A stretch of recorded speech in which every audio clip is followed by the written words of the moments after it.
Welcome to The Explainer. Today, we're diving into a really complex 24 hours for Pakistan.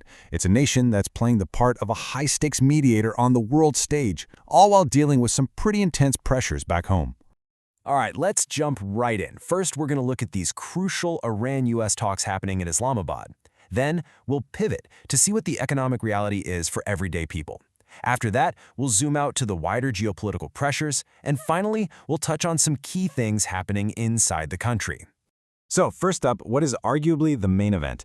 Pakistan is right in the middle, hosting these critical talks that are all about trying to de-escalate the massive tensions between Iran and the United States.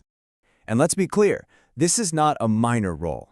Islamabad has become the essential middle ground for these incredibly sensitive negotiations. You can bet the entire diplomatic world is watching what happens here. You know, what's really fascinating here is just how high level this is.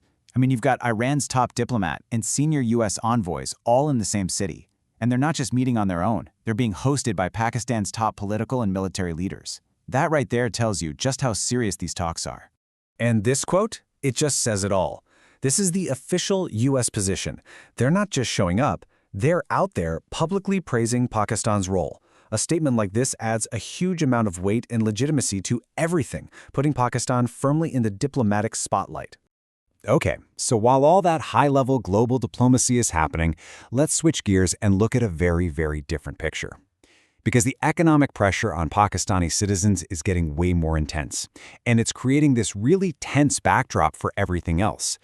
And this is what hit millions of Pakistanis, and it hit them hard. A sudden, really steep hike in fuel prices announced by the government. And we're not talking about a small change here. This is a significant jump that's going to affect everything from your daily commute to the price of groceries. So to put that number into perspective, here's the before and after. You can see both petrol and diesel have now blown past some major price milestones, creating immediate financial pain for pretty much everyone. So what's the official reason? Well, the petroleum minister is being pretty blunt about it. He's basically saying the government just can't afford to absorb the rising cost of oil on the world market anymore. This just hammers home how global events are directly connected to the wallets of ordinary citizens. And listen, it's not just about what you're paying at the pump. This weekly data shows a tricky picture. Yeah, there was a tiny dip overall, and things like tomatoes got a bit cheaper, but the cost of absolute essentials like chicken, eggs, and milk still climbing. And the big one, that annual inflation rate, is holding steady at a painful 14%. Okay, so to really get what's going on, you have to zoom out and look at the massive external pressures that are shaping all of this. It's like a giant high-stakes game of chess, and these talks are just one move. And the U.S. position, well, as the Secretary of Defense puts it, they are not mincing words. It's firm, it's uncompromising, they're putting the ball squarely into Iran's court, and they're tying these talks directly to Iran's nuclear program. But this is where it gets really complicated. As these talks are literally happening, the U.S. is hitting Iran with brand new sanctions on everything from crypto wallets to shipping companies. Meanwhile, key European allies are kind of signaling the opposite, a softer approach, hinting that they might ease up on sanctions if a deal is made. That is a major split in strategy. And then you get this quote from the French president, which points to a massive potential shift in global alliances. He's basically saying Europe needs to start looking out for itself and maybe not rely so much on its traditional allies.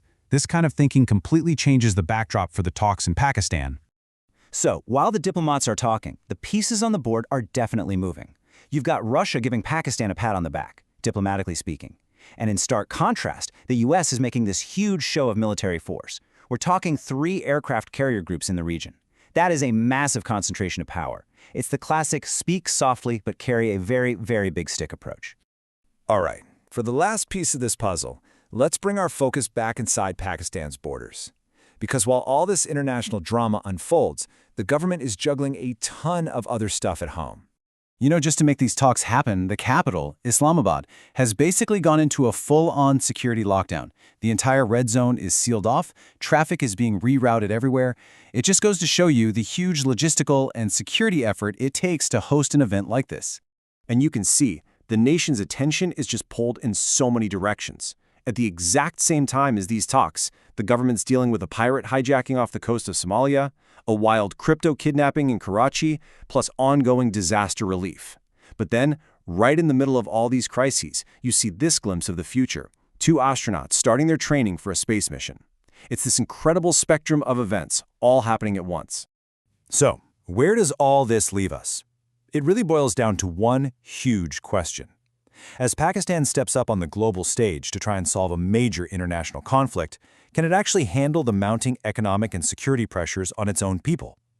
It's a delicate, high-wire act, and how one side affects the other is something we'll all be watching.